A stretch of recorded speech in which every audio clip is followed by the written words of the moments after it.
Welcome to Conversations with B'nai B'rith International. I'm CEO Dan Mariaschin. Thank you for spending some time with us today. I'm fortunate enough to be joined by an incredibly talented director, producer, and filmmaker who has explored significant 20th century events in ways that few can. Roberta Grossman, a master storyteller of Jewish history, is here to discuss the impact of her films such as Above and Beyond and Who Will Write History, and her craft, which allows her to shed light on Jewish historical subjects that resonate with diverse audiences.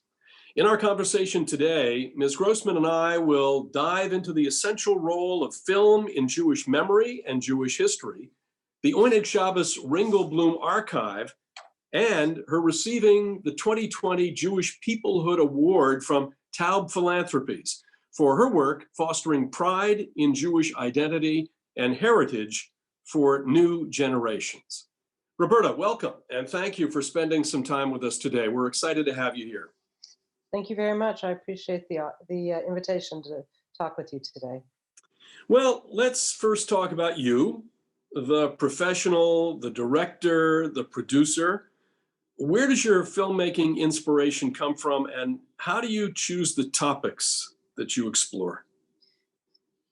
Well, for the past decade or so, maybe it's getting longer, probably 12, 13, 14 years, I have been devoting myself solely to making films on subjects of Jewish history. And what draws me in is when I read an article or a book or hear somebody talk about a story that immediately is obvious to me that it should be extremely well known, and yet is generally unknown. And I fear that if a film is not made, that story will be lost to all but scholars and won't be known in a general way to the world. And that is a clarion call for me. That gets me going. And sometimes I am either egotistical or naive enough to think that if I don't tell this story, no one will on film. And those are the elements that really spark my interest, a story that should be known that isn't known. So when you make the film, is it for the record? Because so much history is passing from us, and we're getting further and further removed, let's say, from the Holocaust. Is it to do for the record, or is it to teach, or is it to do both? It's both and more. It's for the record. I think of that I'm collecting a small archive of Jewish history films that I'm making, and I do feel that film is the best way to both teach and preserve historical stories, and in this case, we're talking about Jewish historical stories. But especially for kids, right? Because that's the medium that appeals to not only kids but to everyone. I mean, learning history through film it's a full person experience, not just an eyes and brain experience. You really get involved with your emotion, with your senses, and then it becomes indelible. I believe it becomes part of who you are if the film is well made, because it's engaging, it's entertaining. And then the entertaining part is the third part of it, is that I want the films just to be good films, right? That reach broad audiences because they tell stories of really interesting characters going through fascinating transformations and journeys, and experiencing, life in a unique and impacting life in a unique way. So do you go into a project knowing what you'd like your audience to learn from engaging with your work? And, you mentioned young people. If I can, with apologies to Andy Warhol, everyone wants their 15 minutes of fame, but there's a variation on that, in that young people today get their information in much lesser segments than 15 minutes in terms of everything they do online and all that we know about.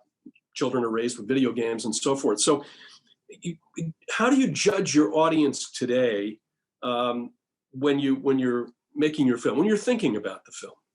Well, I mean, what we end up doing in most cases, and I think we could and should go further, is we usually make a feature-length version that's for festivals and theatrical television, and then we make an educational length version, not only because attention span is shorter, but because classroom hours are really 45 minutes, and a teacher needs time to set up a film and then have some kind of discussion afterwards. They normally don't have more than one session to devote to any given topic.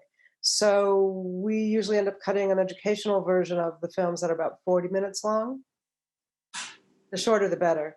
But what we really should be doing, and we do to some extent now, is make clips, from the films, 30 seconds, a minute, whatever, 2 minutes. And we did a lot of that with Who Will Write Our History, my last film, because we were doing a lot online. So those things are available online on the film's website, Facebook page, etc. And teachers can access those for use in classroom. And that's a great way because it's to teach, because it's, this is Oyneg Shabes-Ringelblum, this is Rachel Auerbach, who's the narrator of the film, this is the Jewish community of Warsaw before the war, this is the Warsaw Ghetto, so we do make short bits as well.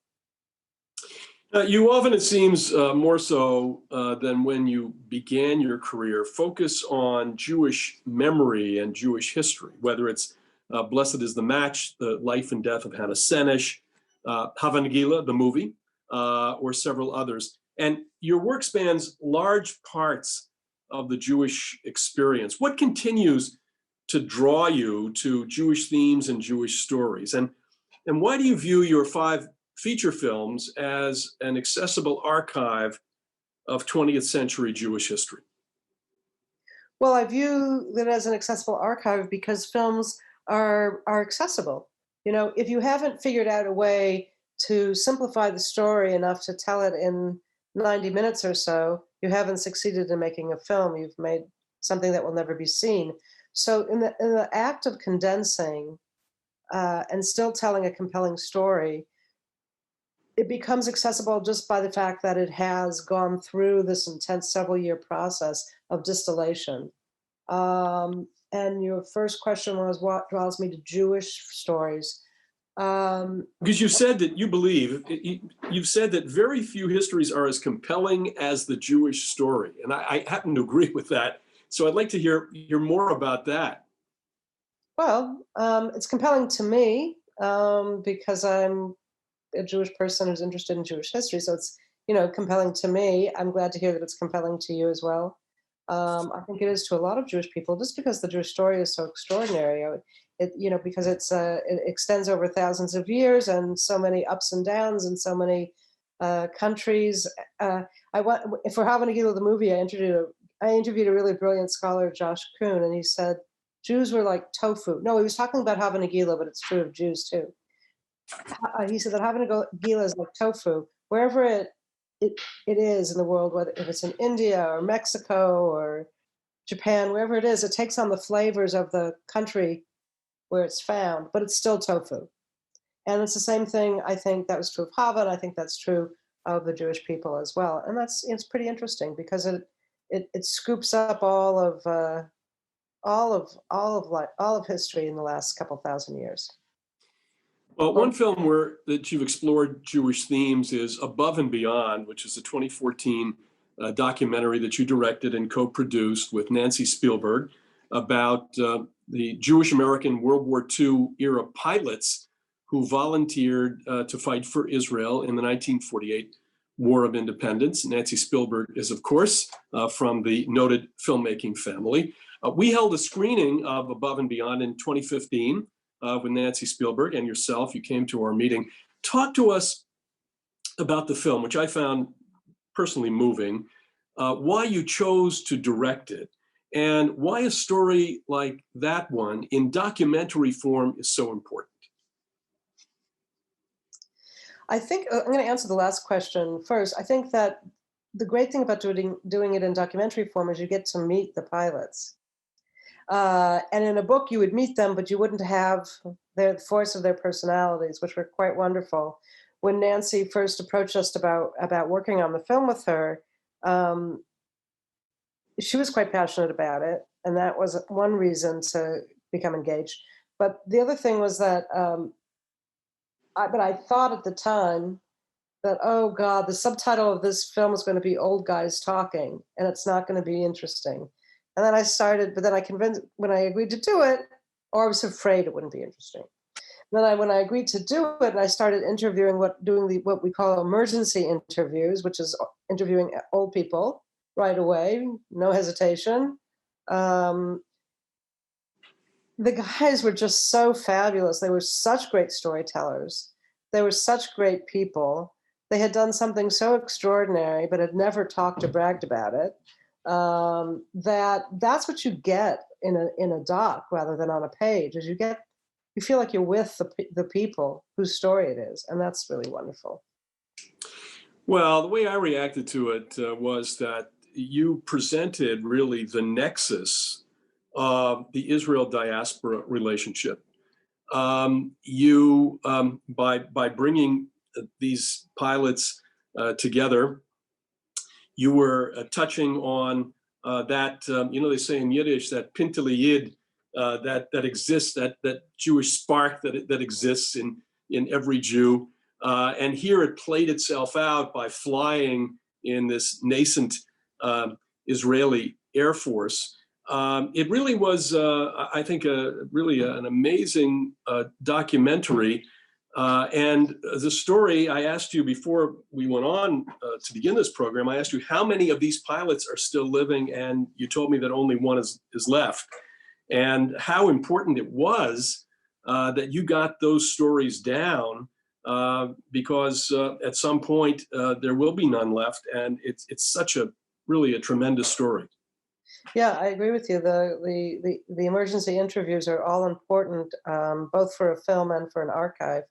And one of the interesting things about Above and Beyond was that not only did it explore the formation, the creation of the Israeli Air Force, which of course has played such a part in keeping Israel alive and safe, is that the film really explores their Jewish identity, their American Jewish identity, which was in a state of transformation after the Holocaust. So it touches on a lot of things that are pretty interesting. I want to shift gears now and talk about your 2018 docudrama, Who Will Write Our History, which made its world premiere at the 2018 San Francisco Jewish Film Festival. It's about the keepers of the secret archives of the Warsaw Ghetto during World War II, during the Holocaust, also known as, the group was known as Oyneg Shabes, or the Ringelblum Archive. What did you learn while directing this film, and why is it so important? 2018 is not that long ago, and I can't really distill for you yet what I learned, other than that the members of the Oyneg Shabes Archive, Ringelblum, who founded it and led it, and the others were such remarkable people. And they were as important, their resistance in telling the Jewish story from the Jewish point of view, even at the risk to their own lives, to me is as important of an act of resistance, if not more important in some ways, than the Warsaw Ghetto uprising. And if you know anything about the Warsaw Ghetto, you know about the uprising, but you're likely not to have known about Ringelblum in the archive. And they preserved 60,000 pages of documents, the largest cache of eyewitness in the moment testimony to survive the Holocaust. And as Barbara Kirschenblatt-Gimlet, a scholar who's in the film, says, if we didn't have the Ringelblum Archive, we wouldn't know anything about the Warsaw Ghetto. We wouldn't know how people lived, how they fought, how they struggled to survive and keep, keep their families alive. And we wouldn't know a lot about, the fate of Polish Jewry at large. So it's very important.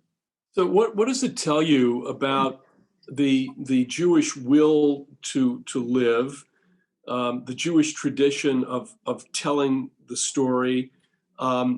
These were tremendously courageous people, many of them young people, who were engaged in this project. But there's something very Jewish in their will to do this, notwithstanding all of the terrible things surrounding them, that they did this. And in that context, why would two of these young people choose to add their own last will and testament to the archive before it was buried? I find that to be also tremendously touching. Any thoughts on that? I think that this wasn't a specifically Jewish thing. I think it was a very human thing that the members of the archive wanted to be remembered as individuals. And in this horrible situation, if all that you have left is the hope that somebody in the future will read your last will and testament and know that you lived and what your name was. I mean, one of the young people, I think it was 18, says, "Remember, my name is David Gazevich." And, that's really touching and very human, and not, I wouldn't say specifically Jewish. But I think what is a very Jewish thing is creating the archive itself. When I started to make the film many years ago, I went to see Yehuda Bauer, who's a dean of Holocaust studies. He was at Yad Vashem, had his office at Yad Vashem at the time, and I asked him. I said, I think I started by asking him whether Ringelblum lit Shabbat candles and if he believed in God, and he he got red in the face and slammed his fist on the desk and said, "What are you talking about? Ringelblum was a Marxist. He didn't believe in God. He never would have lit Shabbat candles." And he said what Ringelblum believed in was history and the Jewish people. I mean, if you think about all of our holidays, the Bible, the five books of Moses, everything is stories, right? It's historical, semi-historical, mythic stories. That is the essence of who we are, is the stories that we tell. And I think that's what's uniquely Jewish about the Oyneg Shabbos. Well, maybe in those moments he ceased being a Marxist because of the impending doom here, and as you point out, or as Bauer points out, the need to preserve history, to tell the Jewish story. At that point, I suppose, where you stood on the political spectrum, and these were highly politicized Jewish communities in some of these large cities in Europe, ceased to be so because survival was the most important instinct here more than anything else. I mean, of course. But however, I can tell you that Ringelblum's daily diary journal, he does have a class analysis of events in the ghetto that goes on pretty much till the end. I can't say whether or not that was of primary importance to him, but one thing that's really remarkable, because as you say, these were such politicized communities. I mean, we think we have great, political divides now, but Warsaw between the wars was, you wouldn't necessarily talk to a sibling who, was a Bundist and not a Zionist, for example. But the great thing about Ringelblum, or one of the great things about Ringelblum, is that he really wanted, in a true historian's fashion, he really wanted all sides of the story. And as a result, he didn't control the narrative. He invited people from all different walks of Jewish life, political ideologies, religious observance, and all that. He invited everyone to participate in the archive, either in the close circle that was, the executive committee of the archive, or in collecting their work. So, it was very important to him. The truth was more important to him. And you can only get at the truth, he talks about, and historians talk about it, by having several perspectives on the same event. And so approaching some kind of historical truth was more important to him than his political convictions. So earlier this year, the Taube Philanthropies announced that you would be the recipient of its 2020 Jewish Peoplehood Award, which honors the Jewish women and men who have made a uniquely Jewish contribution to global culture. More specifically, though, tell us about the award, and how do you feel about receiving this honor? Well, super exciting. I mean, it's. I was very surprised. I was very pleased. I am honored. The Taube Foundation does a lot of great work in promoting and preserving Jewish culture and identity all over the world. So to be, selected from among a worldwide cohort was pretty wonderful. And also, the Taube Foundation they supported Who Will Write Our History, strongly supported it. And not just in funds, but in really getting behind the film, especially when it was released, in a really encouraging sort of supporting way. So it meant a great deal to me. You know, if you get an honor from someone you don't respect, it's not that great. But if you get an honor from someone you respect, it's great. Indeed. Well, congratulations on it, and well deserved. So looking ahead, what projects are you working on now? And you know, the world is your oyster, as it were, in terms of subjects, Jewish subjects, to identify and to seize on as a subject for your next work. But tell us about that, and has the pandemic affected your work, if at all? Once again, I'll start at the end. The pandemic has affected my work a lot. I'm making a short film for the Claims Conference, the organization that was created in 1951 to negotiate with the Germans on behalf of survivors outside of Israel and world Jewry for reparations from Germany. So I'm making a film about those negotiations and the agreements. They're called the Luxembourg Agreements. So I was supposed to deliver that film for their 70th anniversary. I'm supposed to deliver it next October. So it's a little challenging if you can't go anywhere and you can't film.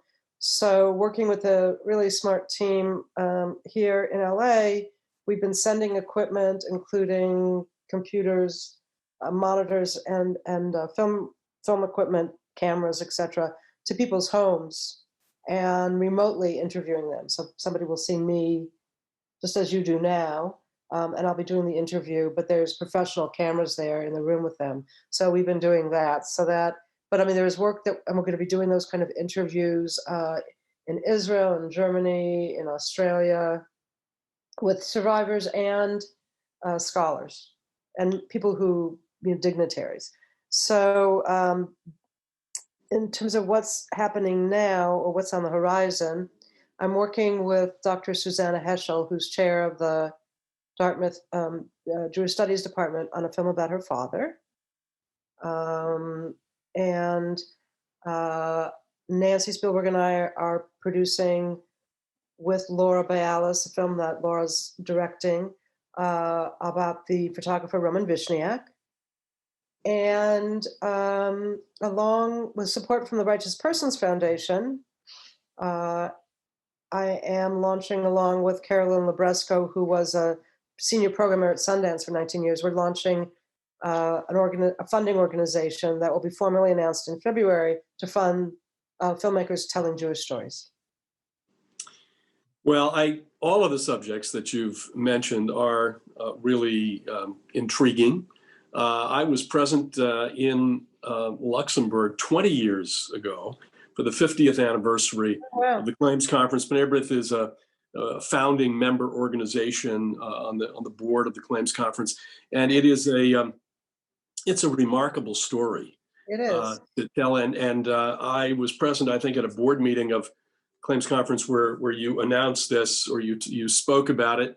I think it's terrific. I think their story is one which is really not well known, and the work that you will do will certainly make it much better known. So, but all of these subjects certainly we're very excited to hear about this. Well, Roberta, it's really been a pleasure learning about your approach to filmmaking, your worldview of filmmaking and Jewish filmmaking, and your dedication to telling Jewish stories and Jewish history. Thank you so much. I enjoyed the conversation. Well, big thanks to Jewish filmmaker and winner of the 2020 Jewish Peoplehood Award, Roberta Grossman, for speaking with me today. And thank you for tuning in to this conversation with B'nai B'rith.